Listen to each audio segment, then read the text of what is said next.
எல்லாருக்கும் வணக்கம். இன்றைக்கி இந்த வீடியோவில் நம்ம டிஸ்கஸ் பண்ண போகிற பாயிண்ட் வந்து அஜித் அவர்கள் வந்து ரீசெண்டாக ஒரு ஹாலிவுட் ரிப்போர்ட்டர் இந்தியா அப்படிங்கிற ஒரு யூடியூப் சேனலுக்கு வந்து பேட்டி கொடுத்துருந்தாரு. அந்த பேட்டியில் விஜய் போட்டு முதின்னு முதிச்சிட்டாரு. விஜயை போட்டு கிளின்னு கிழிச்சிட்டாரு. விஜய் ரசிகர்களாக சராமரியாக வந்து கேள்வி கேட்டிருக்காரு. அது மட்டும் இல்லாமல் இந்த ஒட்டுமொத்த இன்சிடென்ட்டுக்குமே விஜய் மட்டும்தான் காரணம்னு சொல்லி அஜித் அவர்கள் பேசிட்டாருன்னு சொல்லி ஒரு ஃபேக் நியூஸ் வந்து இன்றைக்கி சோஷியல் மீடியாவில் சுற்றிட்டு இருக்கு. ஃபேக் நியூஸ் கிடையாது, ஃபேக்காக கிரியேட் பண்ணப்பட்ட news. That individual alone is not responsible. We are all responsible for it. And I think even the media has a part to play in this. Today, I think we have become a society that's so obsessed with gathering a crowd to show your clout. All this has to end. அப்படி அஜித் அவர்கள் வந்து விஜயை அப்படி என்னப்பா சாடி பேசினார் அப்படிங்கிறத வந்து இந்த வீடியோவில் நம்ம பேச போகிறோம். அது மட்டும் இல்லாமல் அவர் நிறைய விஷயங்கள் அந்த வீடியோவில் வந்து பேசியிருந்தார். ஆனால் அந்த ஒட்டுமொத்த அந்த 2 நிமிஷ வீடியோ மட்டும்தான் இன்றைக்கி ஆன்லைனில் வந்து சுற்றிட்டு இருக்கு. அப்படி அஜித் அவர்கள் விஜயை மேலே என்னென்ன குற்றச்சாட்டுகள் வச்சார், அவர் யாரெல்லாம் குறை சொன்னார் அப்படிங்கிறத இந்த வீடியோவில் நம்ம பார்க்க போகிறோம்.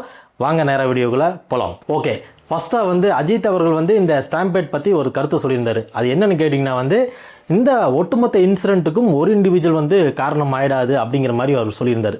ஒரு இண்டிவிஜுவல், அது விஜய்னு சொல்லலை, வேறு யாருன்னு சொல்லலை, ஒரு இண்டிவிஜுவல் மட்டும் இதுக்கு பொறுப்பாக முடியாது, நம்ம எல்லாருமே பொறுப்பு, நானும் பொறுப்பு அப்படிங்கிற மாதிரி வந்து அவர் சொல்லியிருந்தார். அப்படி இருக்கும்போது இன்றைக்கி வந்து இதை வந்து தப்பாக புரிஞ்சுக்கிட்டு யூடியூப்பில் என்ன பேசிக்கிறாங்கன்னா வந்து ஒரு இண்டிவிஜுவல் மட்டும் காரணம் இல்லை அப்படின்னா விஜய் காரணம் இல்லைங்கிற மாதிரி ஆயிடாது.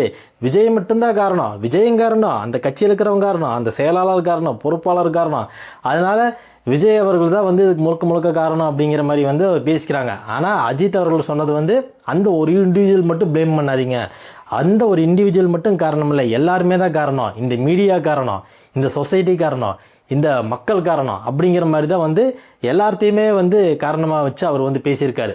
ஆனால் இதையும் வந்து அஜித்தோட இந்த மாதிரியான வார்த்தைகளையும் கேட்ட பிறகு கூட அஜித் அவர்கள் வந்து விஜயத்தான் குறை சொல்கிறாருங்கிற மாதிரி தான் திருப்பி பேசிட்டு இருக்காங்க. ஆனால் அஜித் அவர்கள் பேசினதே வந்து ஒருத்தர் மட்டும் குறை சொல்லாதீங்க, நம்ம எல்லாரும் தான் பொறுப்பு அப்படிங்கிறத வந்து அவர் வந்து அதில் மென்ஷன் பண்ணியிருந்தார். அது மட்டும் இல்லாமல் இந்த மீடியா வந்து ரொம்ப ஒரு கேவலமான விஷயத்தை வந்து பண்ணியிருக்குங்கிறத நாசூக்கா அவர் வந்து நாகரிகமாக தான் வந்து சொன்னார். ஏன்னா இவ்வளோ பெரிய பிரச்சனைகள் வருது, இவ்வளோ பெரிய கூட்டம் கூடுதுன்னா வந்து அதுக்கு ஒரு மிக முக்கிய பொறுப்பு வந்து இந்த மீடியா ஏற்றுக்கணும். ஏன்னா வந்து விஜய் அவர்கள் அங்கே கிளம்பிட்டார், விஜய் அவர்கள் இங்கே வர போகிறாரு, அங்கே வர போகிறாரு, விஜய் வந்து இவ்வளோ பெரிய மக்களை சந்திக்க போகிறார் அப்படிங்கிற மாதிரியான அடுத்தடுத்த அப்டேட்டுகளை வந்து இந்த மீடியா வந்து கொடுத்துட்டே இருக்குது மக்களுக்கு. அது மட்டும் இல்லாமல் ஃபேக்கான நியூஸும் வந்து கொடுத்துட்டே இருக்குது. அதனால் இவ்வளோ பெரிய கூட்டம் கூடுறதுக்கும் அங்கே வந்து தவறுதலாக சில விஷயங்கள் நடக்கிறதுக்கும் இந்த மீடியா ஒரு மிக அதை பொறுப்பேற்றுக்கணும். மீடியாவும் மிக முக்கியமான காரணம் தான். ஏன்னா இவங்க கொடுக்குற இந்த போலியான ரிப்போர்ட்னாலையும் போலியான விஷயங்கள்னாலையும் சில விஷயங்கள் வந்து தப்பாக வந்து போகுது, தப்பாக வந்து கன்வே ஆகுது அப்படிங்கிற ஒரு விஷயத்தையும் வந்து அஜித் அவர்கள் வந்து அதில் வந்து ஸ்பெசிஃபிக்காக வந்து குறிப்பிட்டிருந்தார். அது மட்டும் இல்லாமல் இந்த ஃபஸ்ட் டே ஃபஸ்ட் ஷோ அப்படிங்கிற ஒரு கலாச்சாரம் வந்து இன்றைக்கி ஒரு அழிவு நிலைக்கு போயிட்டுருக்குது இந்த சினிமாவை.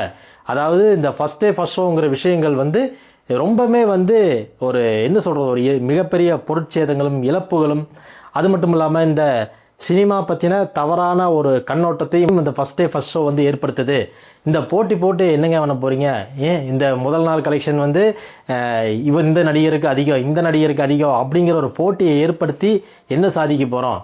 அதனால் இந்த ஃபஸ்ட் டே ஃபஸ்ட் ஷோ அப்படிங்கிற ஒரு விஷயம் வந்து மிகப்பெரிய ஆபத்தானது. அது மட்டும் இல்லாமல் ரசிகர்கள் அங்கே போய் ஒழுக்கமாக படம் பார்க்காம அங்கே இருக்கிற ப்ராப்பர்ட்டிஸ்க்கு சேதம் விளைவிக்கிறது, அது மட்டும் இல்லாமல் பப்ளிக் நியூஷன்ஸை வந்து ஏற்படுத்துறது, நிறைய பிரச்சனைகள் வந்து பண்ணுறது அப்படிங்கிறது எல்லாம் வந்து நம்ம பார்த்துட்ருக்கோம். அதனால் இந்த மாதிரியான ஃபஸ்ட் டே ஃபஸ்ட் ஷோ கலாச்சாரங்க வந்து மிகப்பெரிய ஒரு ஆபத்தான கலாச்சாரம் அப்படிங்கிறதையும் வந்து அஜித் அவர்கள் வந்து இந்த இடத்துல வந்து சுட்டி காட்டியிருக்காரு. நடிகர்களுக்கு மட்டும்தான் வந்து இந்த மாதிரியான பிரச்சனைகள் வந்து வருது, நடிகர்கள் சார்ந்த விஷயங்கள் மட்டும்தான் இந்த மாதிரியான உயிரிழப்புகள் எல்லாம் அதிகமாக ஏற்படுத்துது.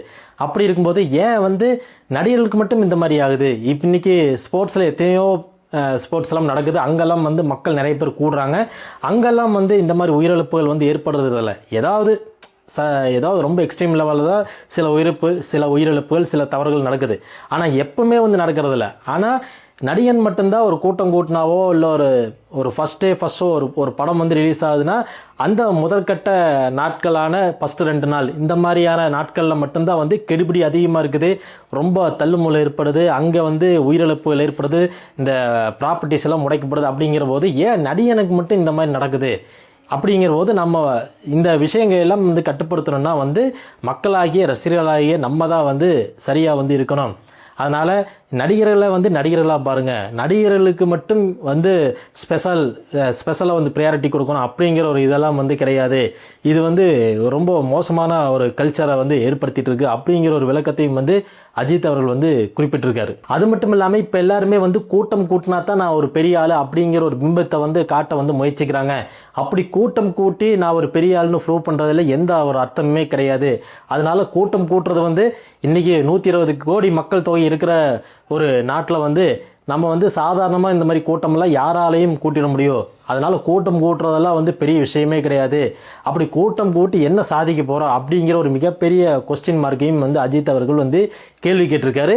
நம்ம இந்த கூட்டம் கூட்டுற அரசியல்வாதிகளை ஆகட்டும், அரசியல் கூட்டமாகட்டும், அது மட்டும் இல்லாமல் இந்த ரசிகர்கள் கூட்டமாகட்டும், நடிகர்கள் கூட்டமாகட்டும், இந்த எல்லா கூட்டங்களுக்கும் வந்து காமனான ஒரு கேள்வியை வந்து முன் வச்சிருக்காரு. இப்படியெல்லாம் கூட்டம் கூட்டி என்ன சாதிக்க போகிறீங்க அப்படின்னு சொல்லிட்டு. அது மட்டும் இல்லாமல் இந்த ஸ்டாம்பேடில் இத்தனை உயிர்கள் வந்து பறி போயிருக்கு. அது வந்து பார்க்குறக்குன்னு கவர்மெண்ட் இருக்காங்க, பொலிட்டீஷியன் இருக்காங்க. நான் வந்து இந்த கோட்டை வந்து நம்புகிறேன். அப்படி இருக்கும்போது அவங்க வந்து அவங்க வேலையை வந்து சரியாக செய்வாங்க. அதனால் நம்ம வேலையை நம்ம செய்யலாம். அதனால் யாரும் வந்து இதில் வந்து ஸ்பெசிஃபிக்காக கருத்து சொல்கிறதுக்கு ஒன்றுமே கிடையாது. அவங்க டியூட்டியாக அவங்க பார்ப்பாங்க, அவங்க ரெஸ்பெக்டிவாக இந்த கேஸை எடுத்துகிட்டு போவாங்க அப்படிங்கிறத நான் நம்புகிறேன் அப்படிங்கிற ஒரு விளக்கத்தையும் வந்து அஜித் அவர்கள் வந்து கொடுத்துருக்காரு. அதுபோக இந்த மாதிரியான அதுலேயும் பார்த்தீங்கன்னா இதில் வந்து விஜயோ இல்லை இந்த கரூர் துயரமோ அப்படின்னு சொல்லி எந்த ஒரு வேர்டிங்குமே அவர் பயன்படுத்தலை.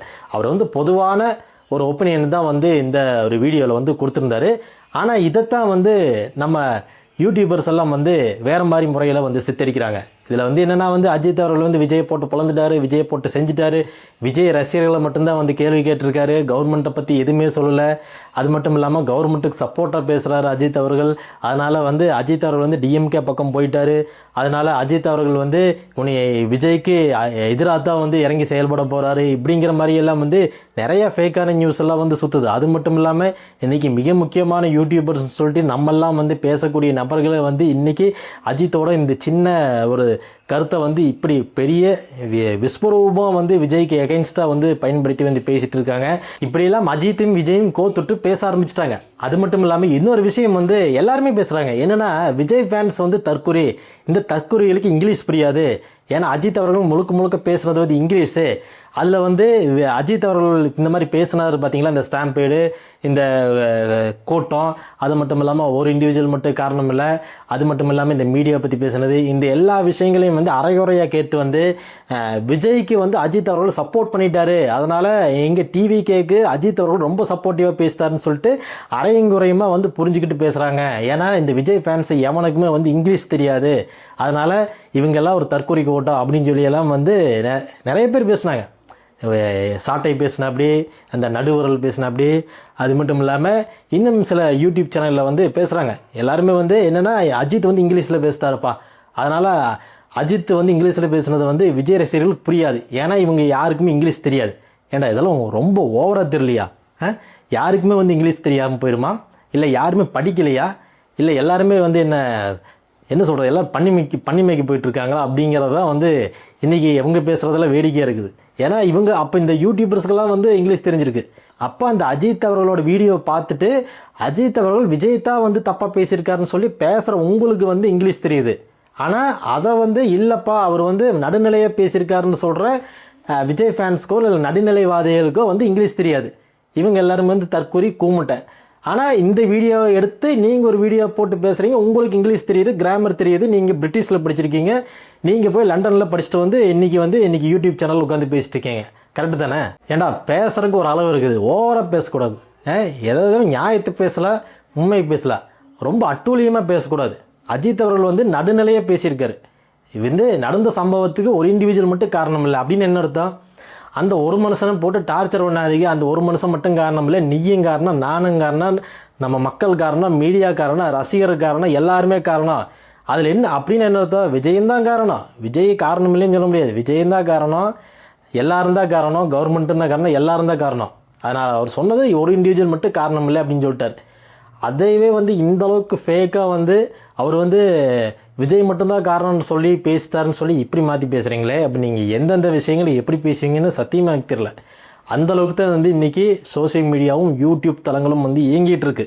ஒருத்தனை போட்டு எப்படியெல்லாம் போட்டு முடிக்கணும், எப்படியெல்லாம் சுற்று போடணும் அப்படிங்கிறது வந்து நம்ம வேறு யார் நம்மளை கெடுக்கிறதுக்கு வேறு எவனும் வர வேண்டாம், நம்மளே போதும் அப்படிங்கிறதா வந்து இன்றைக்கி இந்த மீடியாக்கள் பார்க்கும்போது நம்மளுக்கு புரிய வருது. சரி, வேறு என்னப்பா அந்த வீடியோவில் பேசியிருந்தாருன்னு பார்த்தீங்கன்னா, அவரோட ஒய்ஃபுக்கு ஒரு கிரெடிட் கொடுத்தாரு. ஏன்னா தன்னோட ஒய்ஃப் வந்து இந்த அளவுக்கு சப்போர்ட்டிவாக இருந்தனால தான் இந்த அளவுக்கு வந்து நான் வந்து எல்லா ஃபீல்டுலேயும் அச்சீவ் பண்ண முடிஞ்சது அப்படிங்கிற ஒரு விளக்கத்தை வந்து கொடுத்துருந்தாரு. அது மட்டும் இல்லாமல் எனக்கு வந்து நிறைய ஆப்ரேஷன்ஸ் நடக்குதுன்னு அடிக்கடி மீடியாவில் வருது, நான் வந்து ஒரு ஸ்டாராக இருக்கிறனால தான் வந்து இந்த ஒரு மிகப்பெரிய ஒரு நியூஸாக பேசுபொருளாக வருது. அஜித்துக்கு 23 ஆப்ரேஷன், அதாவது சினிமா ஃபீல்டுக்கு வந்ததுக்கப்புறம் 23 ஆப்ரேஷன்ஸ்க்கு மேலே வந்து உடம்புல வந்து பண்ணியிருக்காங்க அப்படிங்கிறத பெருசாக பேசுகிறாங்க. ஆனால் சராசரியாக ஒரு ஸ்போர்ட்ஸ் மேனுக்கு ஆப்ரேஷன் அடிக்கடி வந்து நடந்துக்கிட்டே தான் இருக்கும். அது வந்து அவர் ஸ்போர்ட்ஸ் மேனாக இருக்கிறனால தெரியறதில்ல, நான் ஒரு ஸ்போர்ட்ஸ் மேன் ப்ளஸ் ஒரு நட்சத்திரமாக இருக்கிறனால தான் வந்து இது நியூஸில் வந்து மிகப்பெரிய பேசுபொருளாக வந்து பேசுகிறாங்க. பேசுகிறதுக்கு அவ்வளோ பெரிய விஷயம் அது வந்து கிடையாது அப்படிங்கிற ஒரு விளக்கத்தையும் வந்து கொடுத்துருக்காரு. அது மட்டும் இல்லாமல் தன்னோட ஆடியன்ஸுக்கும் சரி, தன்னோட ஃபேன்ஸுக்கும் சரி, அவர் வந்து சொல்ல வர்றது என்னென்னா வந்து நடிகனாக பாருங்கள், நீங்கள் வந்து உங்கள் குடும்பத்தை பாருங்கள், உங்கள் குடும்பத்தில் இருக்கிற பிரச்சனைகளை பாருங்கள், நடிகனை ஒரு இடத்துல வைங்க, அதுக்கு மேலே கொண்டு வராதிங்க. நான் வந்து நாங்கள்லாம் சராசரி மனுஷங்க தான், நானோ விஜயோ எல்லாருமே வந்து சராசரியான மனுஷங்க தான், எங்களை வந்து ரொம்பவுமே மேலே தூக்கி கொண்டு வச்சு பார்க்குற அளவுக்குள்ள ஒன்றும் இல்லை, அதனால் நீங்கள் வந்து உங்கள் ஃபேமிலியை பாருங்கள் அப்படிங்கிறத வந்து பொதுவாக அவர் வந்து அந்த வீடியோவில் வந்து குறிப்பிட்டிருந்தார். இன்னும் நிறைய விஷயங்கள் வந்து அவர் வந்து பேசியிருந்தாருங்க. நம்ம சப்ஜெக்ட்டுக்கு எது தேவைப்பட்டுச்சோ அதை மட்டும் எடுத்து நம்ம பேசியிருந்தோம். இந்த கண்டென்ட்டுக்கு அது போதுமானதுன்னு நினைக்கிறேன். இப்படி தாங்க விஜயை பற்றி அஜித் அவர்கள் வந்து பேசியிருந்தார். அவர் வந்து விஜயனே அவர் வந்து குறிப்பிடலை, இது ஒரு அவரை பொறுத்த வரைக்கும் அது ஒரு சம்பவம், இந்த மாதிரி ஒரு சம்பவம் நடந்திருக்கு, அதில் இருந்து தப்பிக்கிறதுக்கு என்ன வழி, இதெல்லாம் நடக்காததுக்கு என்ன வழி, நடக்காமல் இருக்கிறதுக்கு என்ன வழி அப்படிங்கிறத வந்து அஜித் அவர்கள் வந்து பேசியிருந்தார். ஆனால் இதை வந்து ரொம்ப சென்சிட்டிவாக வந்து மாற்றி வந்து இன்றைக்கி யூடியூப் சேனலில் க்ரியேட் பண்ணி அவங்க வாயில் வந்ததுக்கு தகுந்த மாதிரி, அவங்க இங்கிலீஷுக்கு தகுந்த மாதிரி, புரிஞ்சதுக்கு தகுந்த மாதிரி வந்து வீடியோ போட்டிருக்காங்க. இதுதான் இந்த வீடியோ பற்றின நம்மளோட கருத்து. இந்த வீடியோ பற்றின என்னோட கருத்து என்னென்னு பார்த்தீங்கன்னா வந்து அஜித் அவர்கள் வந்து விஜய் பற்றி தப்பாக பேசலை அப்படிங்கிறதுல என்னோட ஸ்டாண்டு கிடையாது. விஜயும் காரணம், எல்லாரும் காரணம் தான் வந்து அஜித் அவர்கள் வந்து சொல்லியிருக்காரு. நம்ம எல்லாருமே காரணம் அப்படிங்கிறத அஜித் அவர்கள் சொல்லியிருக்காரு அப்படிங்கிறத என்னோட கருத்தாகவும் இருக்குது. இந்த கருத்துக்கு உங்களோட எதிர்கருத்து என்னவாக இருக்கிறது அப்படிங்கிறத கமெண்ட் செக்ஷனில் பதிவு பண்ணுங்கள். உங்களோட பார்வை எந்த கோணத்தில் இருக்குது, அஜித் அவர்கள் பேசுனதை நீங்கள் எப்படி புரிஞ்சிருக்கீங்க அப்படிங்கிறத நான் தெரிஞ்சுக்கிறேன். அதனால் கமெண்ட் செக்ஷனில் தாராளமாக பதிவு பண்ணுங்கள். மீண்டும் அடுத்த ஒரு இன்ட்ரெஸ்டிங்கான ஜாலியான வீடியோவில் உங்களை சந்திக்கிறேன். அது வரைக்கும் நன்றி, வணக்கம்.